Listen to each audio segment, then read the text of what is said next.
el parásito. Entonces los reservorios son fuente de infección para los vectores del foco endémico, y entre los animales reservorios hay varios: perezoso, entre los roedores zarigüeyas, rata doméstica, rata silvestre, puercoespín, perro, burro, etc. O el mismo hombre, ¿no? Que es reservorio para otro hombre susceptible. Entre los vectores, como les decía, no son insectos hembras del género Flebótomos en el Viejo Mundo y Luxomia en el Nuevo Mundo. La especie más común es Luxomia longipalpis, en nuestro continente, por ejemplo. Hay varias especies, pero este es el más importante. Estos parásitos son insectos dípteros muy pequeños, o sea, vuelan, ¿no? Tienen alitas, vuelan y miden aproximadamente entre 2 a 5 milímetros de longitud. Ahora, la transmisión del parásito desde el animal hacia el hombre se hace por picaduras de la hembra, decíamos, del género Luxomia, y esta en su proboscis lo que tiene el promastigote metacíclico, o sea, sería la forma infectante.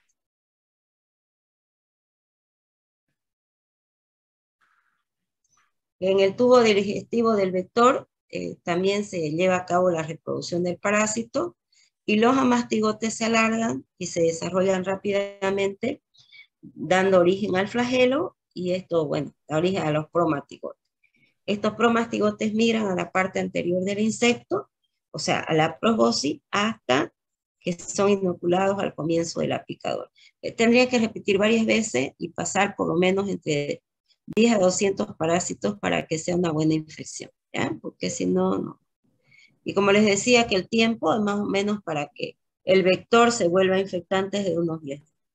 Y el tiempo de vida del vector es corto, solo viven entre 20 a 30 días. ¿Ya? Bueno, los vectores requieren nidos ecológicos con un alto grado de humedad atmosférica y temperatura un poco más fresca que el medio ambiente. O sea, ¿qué significa, no? Si yo tengo acá una zona boscosa, ya el medio, pónganle en una región donde dé el sol de lleno, no va a estar el vector. Generalmente en lugares más ocultos, ¿ya? Entonces bosques húmedos, huecos de árboles, socavones de minas, raíces de árboles, nidos de animales, madrigueras, chozas cercanas a zonas boscosas, o sea, áreas que sean húmedas y algo, la temperatura algo inferior o más fresca que donde le da el sol directo.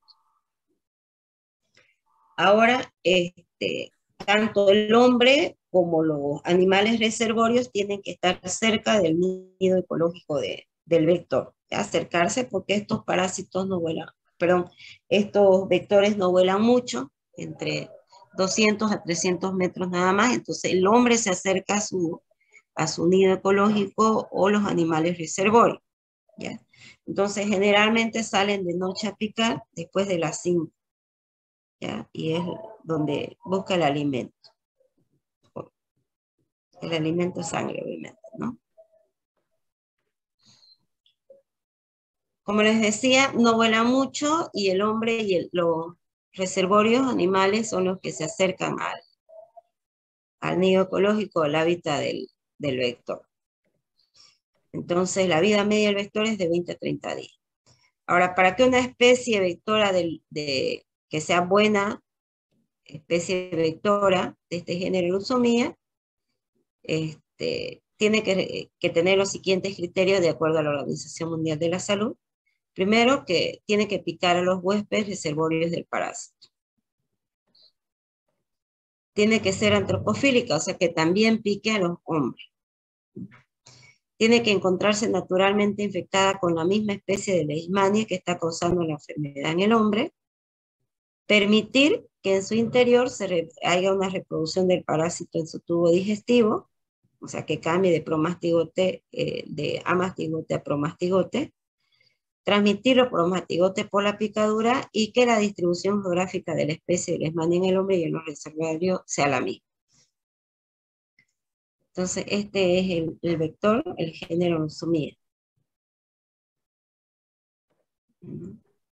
Muy pequeño.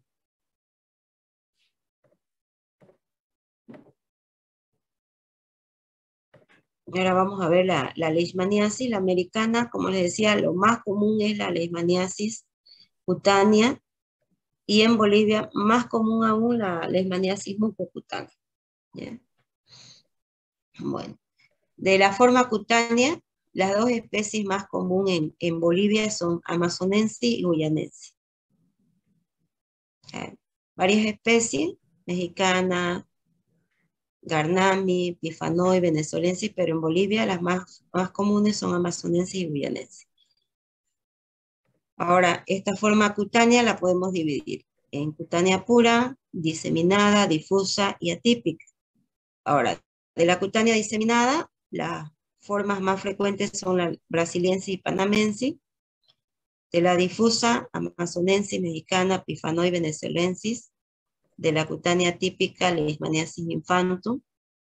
Esta también infantum es productora de leishmaniasis visceral aquí en el continente, pero también produce la forma típica.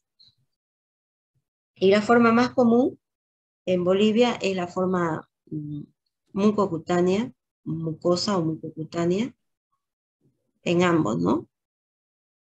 Y la especie más frecuente es la brasiliensis, seguida de la guyanensis.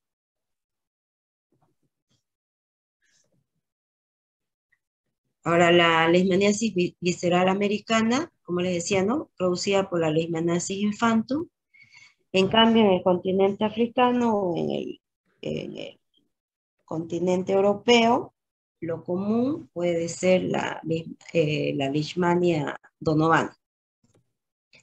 La Leishmania infantum afecta más a los niños que a los adultos y su vector es leucemia, ¿no? Igual, el género leucemia, especie longipalpa. Entre los reservorios de la leishmaniasis visceral están las zorras y los perros.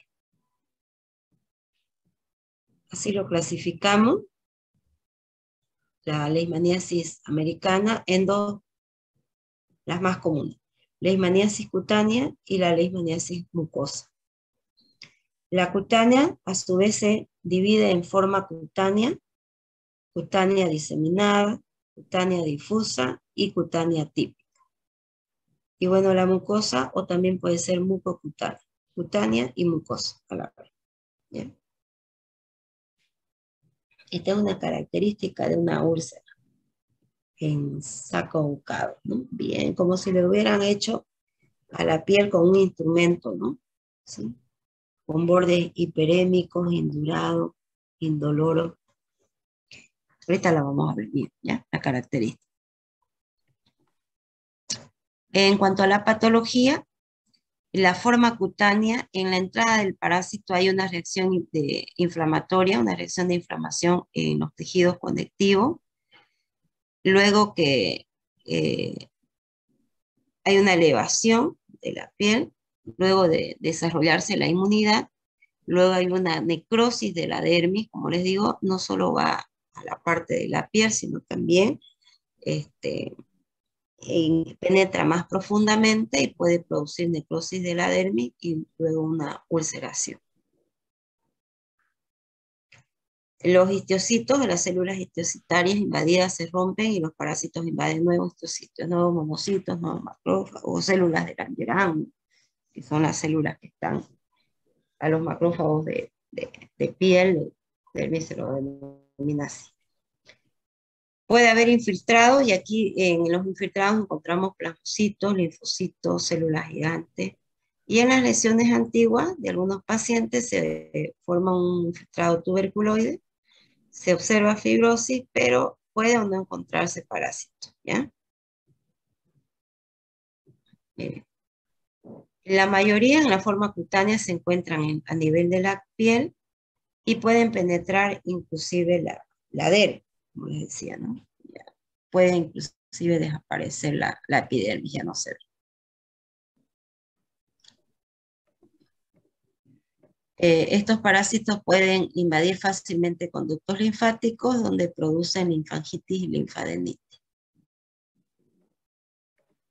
Esa es la cutánea. La forma cutánea difusa, no se ven esas úlceras características, pero sí puede haber necrosis, no se observa necrosis ni granuloma, y los parásitos se van a multiplicar en gran cantidad dentro de los histocitos o macrófagos, pero más bien tienen una forma, fíjense, como verrucoide, ¿no? Todo ello. En la mucocutánea, además, miren, esta es una lesión ulcerativa. Se pueden ya, histológicamente se pueden presentar cordones epiteliales que se ven que ingresan profundamente en la dermis. Bueno, ahora la mucosa muestra una reacción infiltrativa y ulcerativa que es similar a la cutánea. Aquí hay un edema, proceso inflamatorio nasal, y hay lesiones, ¿no? Miren aquí, lesiones continuas, y es como una costra. Veamos la forma, manifestaciones clínicas o el cuadro clínico. En la leishmaniasis cutánea, la picadura del mosquito, como les dije, es doloroso y se conoce como pringadura de manteca hirviente, o sea, como que nos salte un aceite ahí, así, ¿ya?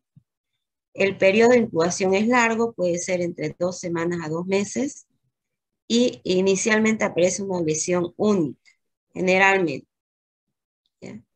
Ahora, ¿dónde pica el vector? Principalmente en aquellos lugares expuestos, en zona de la piel expuesta, ¿no? Extremidades, cara. Entonces, primero aparece como una mancha. Mácula es manchita, mancha eritematosa, mancha roja, ¿no? O rosada, ¿sí? Esa mancha puede durar entre 1 a 2 días después de que hubo la picadura. La mancha o la mácula evoluciona a una elevación, ¿no? Aumenta progresivamente de tamaño. Y se va ulcerando, va penetrando ya no solo la epidermis, sino va penetrando la dermis, ¿ya? Ahora, esta pápula ulcerada tiene base firme, es indurada, hiperémica y algunas veces se lo ve pruriginosa. Crece lentamente. Entonces pasa de mancha, elevación pápula, puede tener pústula o puede ser un líquido ceroso, ¿ya? Y luego sucede. Se cubre de una costra, sale y se ve la úlcera. Miren así. Esta es una mácula, a lo que denominamos a la manchita. Aquí ya miren, una ulceración superficial y alrededor una reacción inflamatoria. Y cuando hablamos estos puntitos, esas son las lesiones satélites, ¿ya? Esos de acá. Ya. Después de varios días, miren la úlcera, se cubre de un líquido amarillento, adherente, y luego se forma una costra, se lee por encima. Y entonces la úlcera va a crecer en superficie, aumenta de tamaño, y en profundidad. ¿Ya? O puede haber lesiones satélites como estas, miren. Aquí hay varias, múltiples, ¿no? Ahora, la característica son estos bordes, bien elevados, hiperémicos, indurados, ensacabocados, porque parece como si lo hubieran hecho con un instrumento. ¿Mm? Ahora acá, no, este fondo es limpio, y estas son las pápulas satélites. Ahora, la úlcera característica, esta es una úlcera característica. Miren, es redondeada, te lo toca, no duele.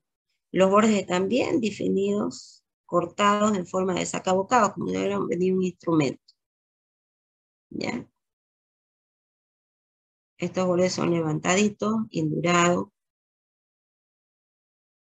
Ahora, si se desprende la costra, generalmente es un líquido no purulento. Aquí un poquito así, ¿no? En este caso sí se ve, miren, líquido purulento.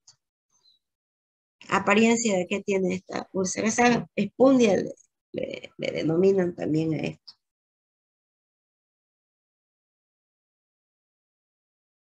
¿Mm?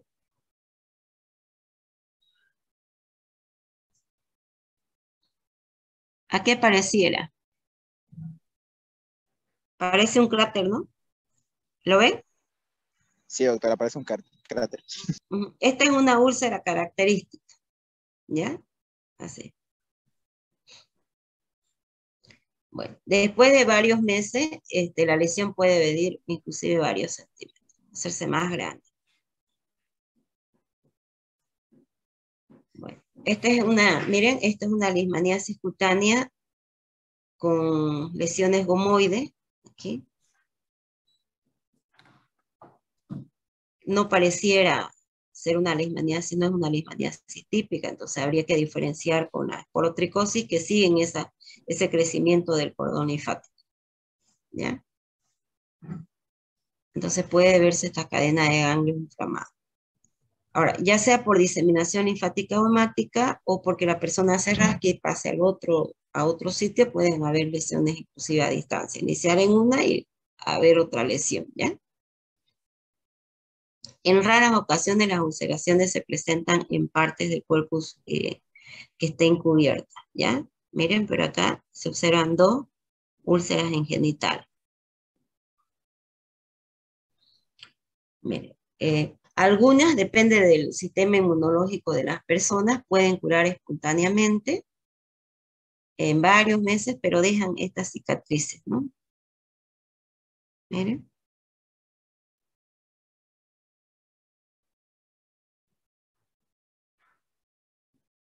O se pueden infectar secundariamente con bacterias. En eso hay una lesión purulenta y ya bueno, si hay una sobreagregación bacteriana, pues hay dolor.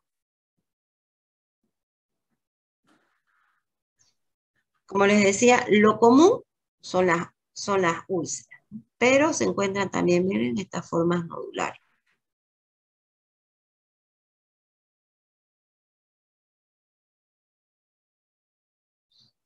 Pueden haber también formas psoriasiformes, estas de aquí. Lo común son las úlceras, otra vez como vuelvo a recalcar, pero puede presentarse esta forma psoriasiforme. Son menos frecuentes. ¿Bien? Bueno. Ahora, en individuos de raza negra, estas lesiones pueden ser vegetantes como verrugas, ¿no? En este caso sí o sí hay que hacer diagnóstico diferencial con otros tipos de enfermedades, por ejemplo, producidas por hongos como la cromomicosis, tuberculosis cutánea, carcinoma verrugoso.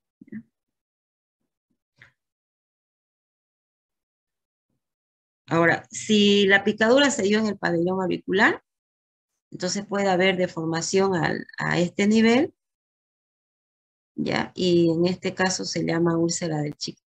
Fíjense, prácticamente se ha perdido todo el lóbulo, ¿no? Miren aquí de un inicio y cómo puede perderse, ¿no? Todo el lóbulo. Bueno, en la forma cutánea diseminada es poco frecuente y es causada principalmente por estas dos especies, Leishmania brasiliensis y panamense. Entonces, en esta forma cutánea difusa hay múltiples lesiones papulares, o sea, elevaciones, ¿no? Pápulas, elevaciones de la piel, tienen una apariencia de acné y afecta a diferentes segmentos del cuerpo. Entonces, en general, la cutánea puede haber una lesión, una úlcera, o pueden haber otras, pero no son tantas. Aquí pueden llegar a ser varios de cientos. Entonces, puede haber una o más lesiones características clásicas, esas con úlceras, con bordes elevados, hiperémicos, indurados, desacabucados, y después del desarrollo de estas lesiones primarias, debido a la diseminación del parásito a través de la sangre o vasos linfáticos, entonces pueden haber lesiones a distancia. ¿Ya? Y esta es ya lo que se ve como lesiones diseminadas.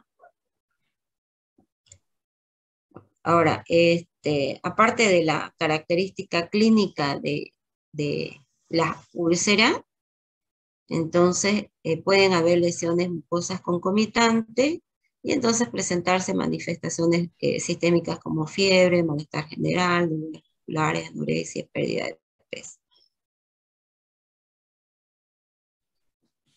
En esta forma diseminada, los pacientes tienen altos títulos de anticuerpos séricos, antileishmania, y una respuesta variable a una reacción que es la reacción o la intradermorreacción de Montenegro. ¿Ya? Ahí, varias, ¿no? En varios lugares.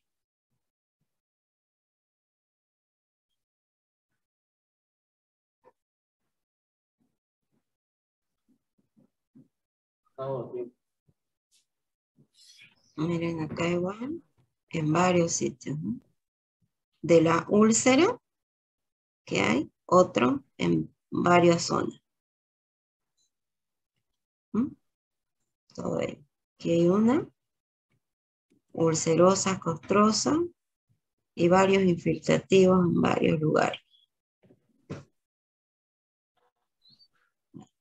Otra forma es la cutánea difusa o leproide. Entonces, fíjense, ya no es la típica úlcera.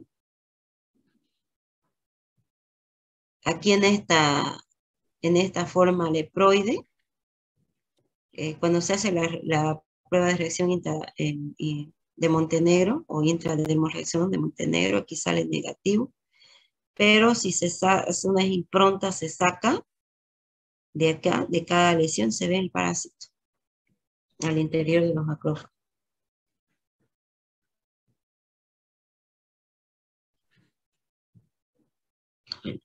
La forma difusa puede ser producida principalmente por Leishmania amazonensis, mexicana, venezuelense y pifanoide. Bueno, es una forma grave y que no hay una respuesta inmune por parte del huésped, ¿ya?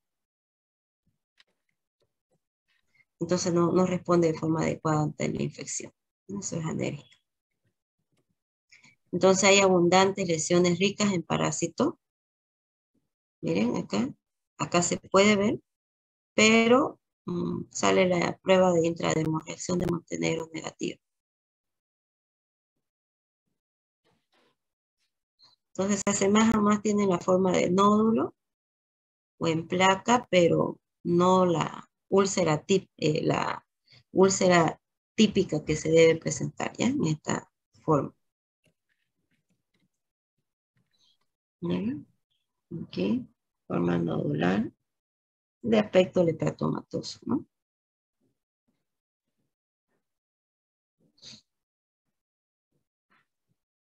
Aquí, bueno. Todo bien. Inclusive nódulos hiperpigmentados.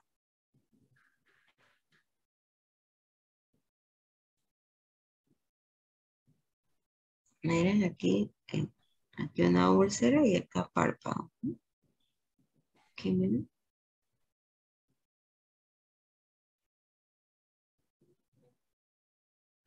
Aquí, ¿no? Forma de verruga. Todo el.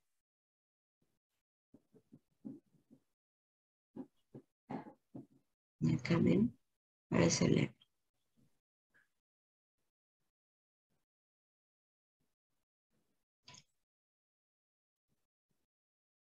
Miren, en la atípica hay lesiones circunscritas, pero no tienen la úlcera.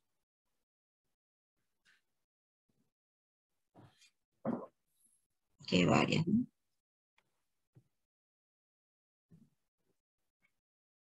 Aquí igual.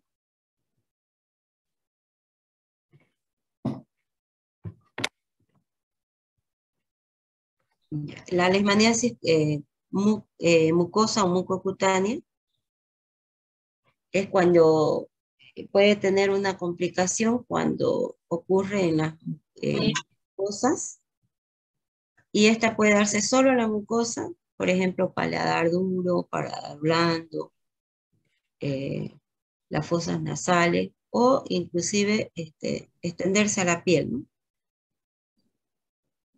Entonces, esta forma mucosa generalmente tiene una fase latente larga, ya puede durar hasta 30 años. Y la más común es la que compromete el tabique nasal, y aquí puede haber al inicio una reacción inflamatoria, enrojecimiento, prurito, edema, y luego ya por vía hematógena Doctora, o linfática va, sí, dígame.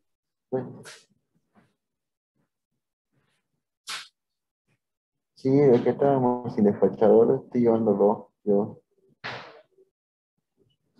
En una hora, yo creo, hasta llegar así. Hoy voy a dejárselo. Pensé que estaba preguntándome algo, está hablando con alguien. Miren acá.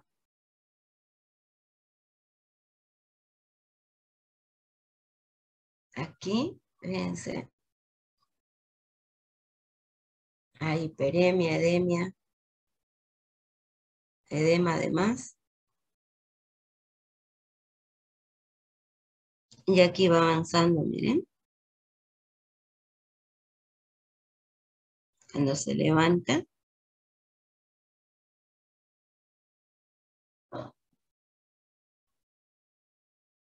Miren. Aquí ya como una costra. Y en paladar, ¿no? Aquí un edema en el labio. Levantan, y miren las úlceras características. Inclusive pueden producir perforaciones. Creo que tengo ahí para mostrar. Miren, ya está perdiendo la arquitectura de las fosas nasales, ¿no? Está desapareciendo la columela. Miren acá prácticamente ya no tiene. Entonces, el aspecto de un paciente, porque internamente está perdiendo, es esta, ¿no? El aspecto típico de nariz de tapir.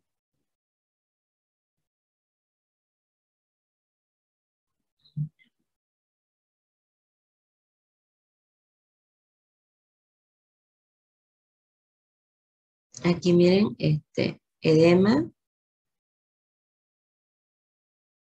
y tiene lesiones continuas. Miren acá, aquí, en la parte del labio superior, aquí, una lesión con un aspecto de costra.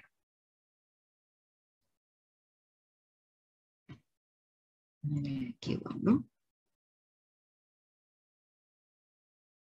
Aquí otra.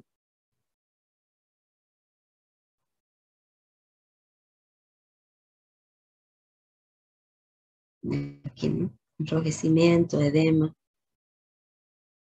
Aquí ya miren, hay deformaciones y mutilaciones. Miren cómo se va perdiendo. Y acá totalmente, ¿no?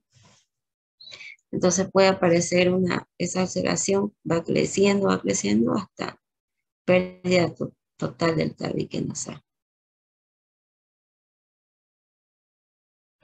Bueno, el diagnóstico, tanto en la mucosis, en la leishmaniasis mucosa o mucocutánea y cutánea, debe ser de las características de las lesiones que se observan. Hay que observar bien esas lesiones, y ese es nuestro diagnóstico, ¿no? Ver, lo común son las úlceras, pero no se olviden que pueden haber diferentes tipos de presentaciones, ¿no? Nodulares, verrucosas, entonces hay que observar.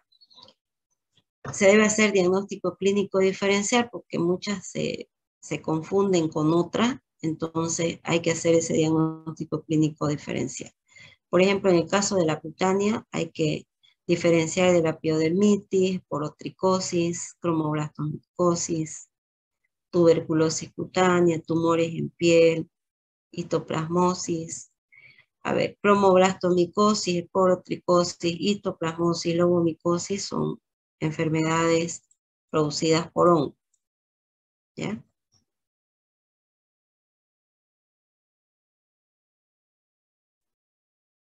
Entonces hay que diferenciar de la esporotricosis. Esta de un inicio podría parecer que se está formando la úlcera, ¿ya? De la cromoblastomicosis, principalmente en aquellas formas que tienen una presentación verrucosa. Del pioderma gangrenoso, miren, que se puede ver similar a las úlceras, ¿no?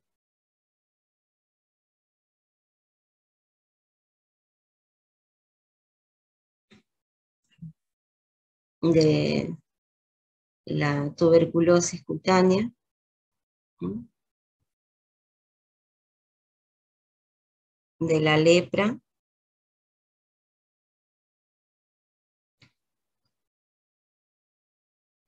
y de neoplasias en la piel, ¿no? De carcinoma vasocelular o de una úlcera traumática. Aquí el borde no va a ser regular, ¿no? Puede tener los bordes irregulares, en cambio las úlceras producidas por Leishmania son úlceras redondeadas, ensacabocadas, o sea, como que lo hubieran hecho con un instrumento, ¿no?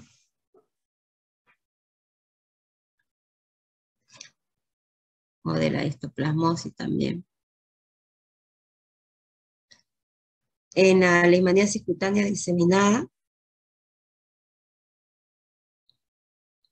hay que diferenciar la leishmaniasis de la criptococosis diseminada y de la histoplasmosis, ¿no? Entonces, también la criptococosis es producida por el Cryptococcus neoformans y la histoplasmosis por el histoplasma capsulatum. ¿Sí?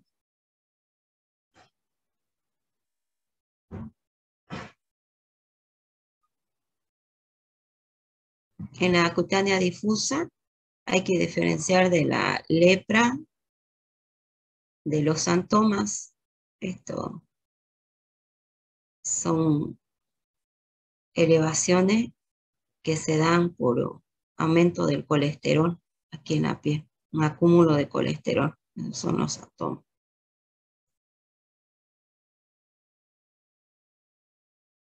Bueno, en el caso de la leishmaniasis cutánea típica, hay que diferenciar de la lepra tuberculoide, pseudolinfomas, granulomas de cuerpo extraño, sarcoidosis cutánea, etc.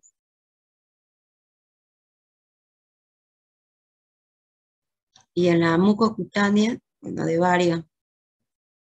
varias enfermedades producidas por hongos, ¿no? Entre esas de la paracoccidioidomicosis, histoplasmosis, esporotricosis, de sífilis terciaria, carcinoma espinocelular, etc.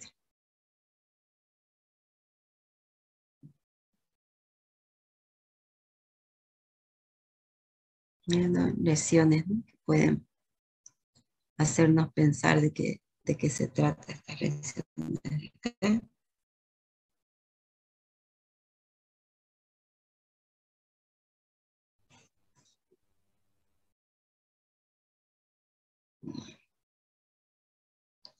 El diagnóstico, para que confirmemos una leishmaniasis, sí o sí tenemos que identificar el parásito a través de las pruebas laboratoriales.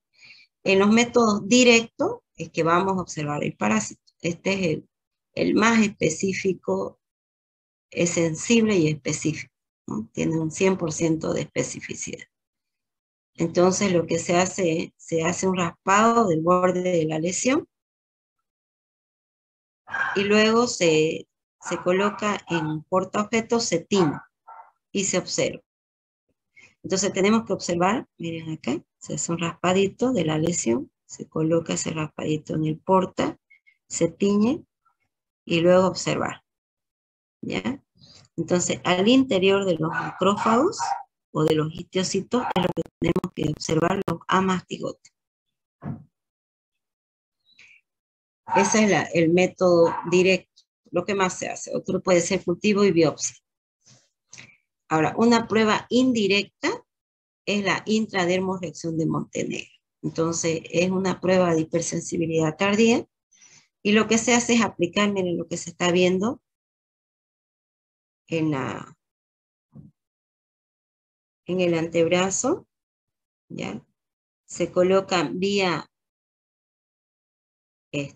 dérmica, intradérmica, se coloca antígeno. Entonces, aquí tenemos una suspensión de promastigote fenolizado, o sea, no le va a producir daño ya al huésped, pero sí lo que se hace es colocar, aquí se coloca, tenemos esta suspensión de promastigote fenolizado, se administra vía subcutánea y luego se espera entre 48 a 72 horas para hacer la lectura. Si después de 48 a 72 horas se produce una lesión grande, se palpa, mayor a 0,5 centímetros, o sea, o 5 milímetros, entonces podemos decir que la prueba es positiva. Si es menor, entonces la prueba será negativa. Entonces esta vendrá a ser un nódulo inflamatorio. Ese es indirecto. Entre los métodos serológicos tenemos inmunofluorescencia indirecta, ELISA, aglutinación indirecta, aglutinación directa, siempre buscando, ¿no? Pero ya sabemos que esta es una enfermedad de tipo crónica, principalmente. Bueno, la epidemiología ustedes lo leen para que nos dé tiempo, ¿ya? Y nos vamos al tratamiento, ¿ya? En todas las formas de leishmaniasis, el medicamento de elección es el antimonio pentavalente y se aplica por vía parenteral. Entonces, este medicamento viene como sales antimoniales, ¿ya? Entonces, generalmente viene como antimoniato de metilglucamina, también conocido como glucantim, ¿ya? Entonces, viene en ampollas de 5 ml y esta ampollita tiene 1,5 gramos de sal. Entonces, cada ml de metilglucamina va a contener 85 miligramos de sales antimoniales. La dosis en las formas cutáneas intramuscular, 20 miligramos de sal antimonial por kilogramo al día durante 20 días. Y en la mucocutánea, 20 miligramos de sal antimonial por kilogramo peso día durante 28 días. O sea que cada día hay que administrar. ¿Ya? Bueno. Ahora, si se aplica endovenoso, hay que colocarlo muy lentamente. ¿Ya? Ahora, utilizando este medicamento, la curación está entre el 82 al 100%, o sea, tiene buena efectividad.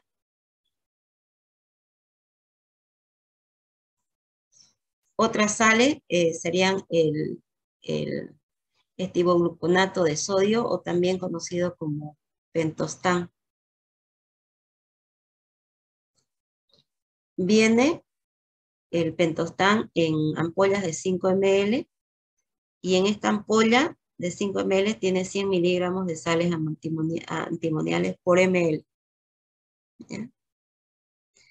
Ahora, en las dosis, en la forma cutánea, 20 miligramos de esta sal antimonial al día durante 20 días y en las mucocutáneas por más tiempo, ¿no? 28 días.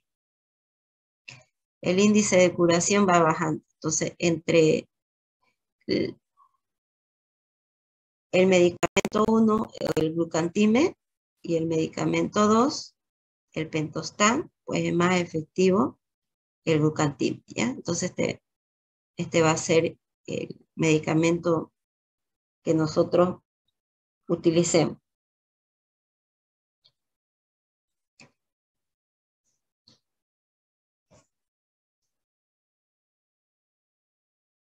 Otro medicamento es la anfotericina B. Este es un antibiótico y es efectivo para las formas mucocutáneas graves.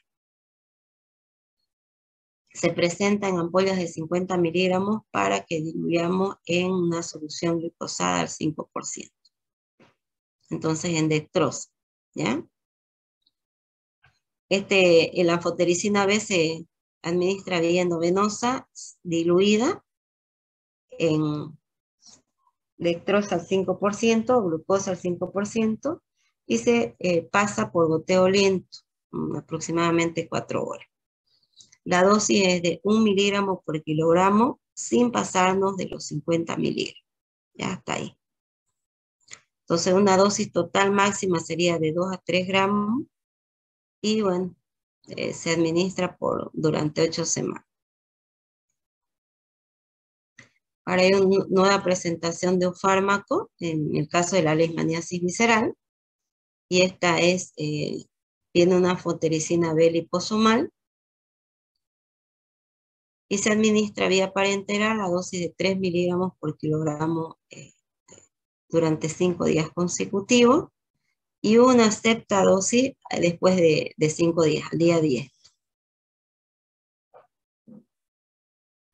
Bueno, en la leishmaniasis cutánea del Viejo Mundo hay varias presentaciones, ¿no? Botón del Oriente tipo seco. Les voy a mostrar, pero no nos vamos a quedar en detalle porque esto no encontramos en nuestro continente, ¿ya? Entonces, una de esas,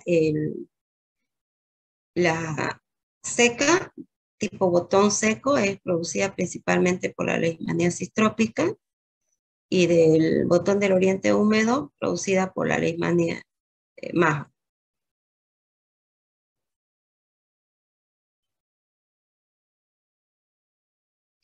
En este caso, las lesiones comprometen piel, pero no hacen invasión visceral.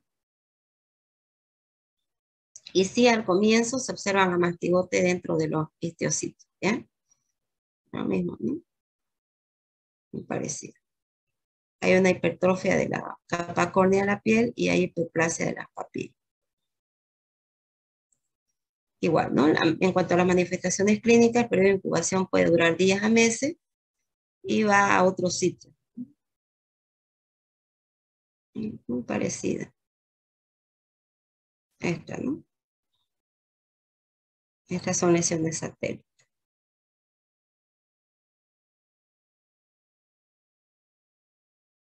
Y bueno, y la leishmaniasis visceral, lo más común es en el continente africano y producida principalmente por la Leishmania donovana. Es la más frecuente. En la puerta de entrada hay una lesión inflamatoria.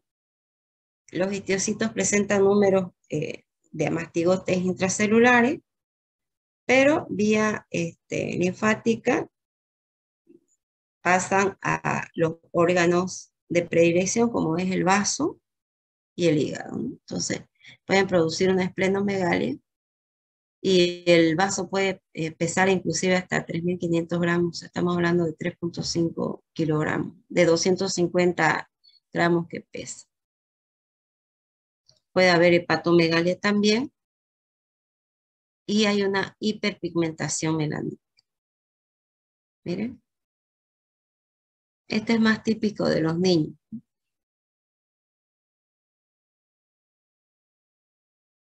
El periodo es largo, el periodo de incubación es de 4 a 10 meses.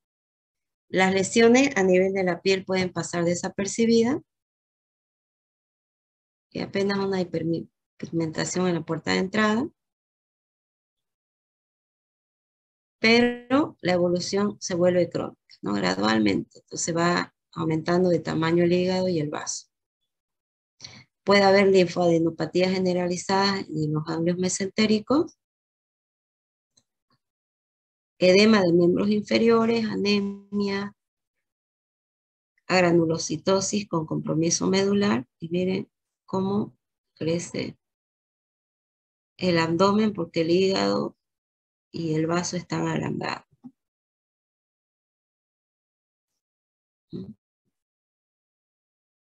Miren.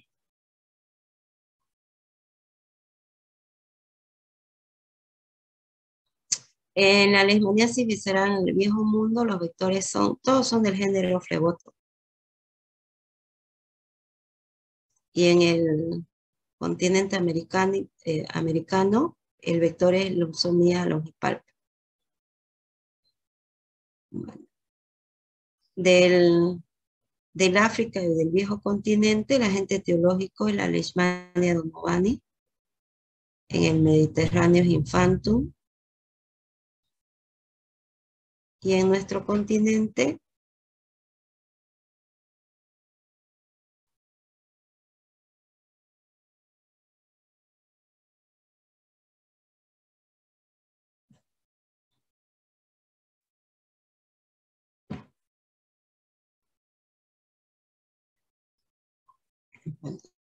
no sé si tienen alguna duda o consulta.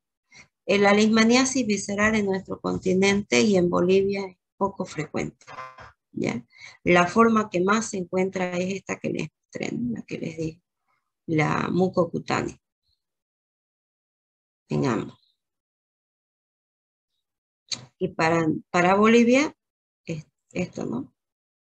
Las más típicas de encontrar son brasiliensis en la forma mucocutánea y en la forma cutánea amazonensis y guyanensis. Esas son las más frecuentes.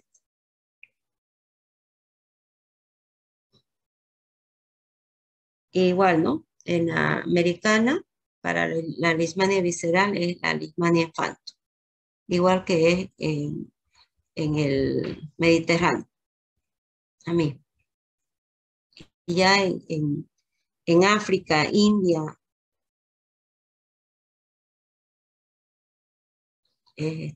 la leishmania donovana.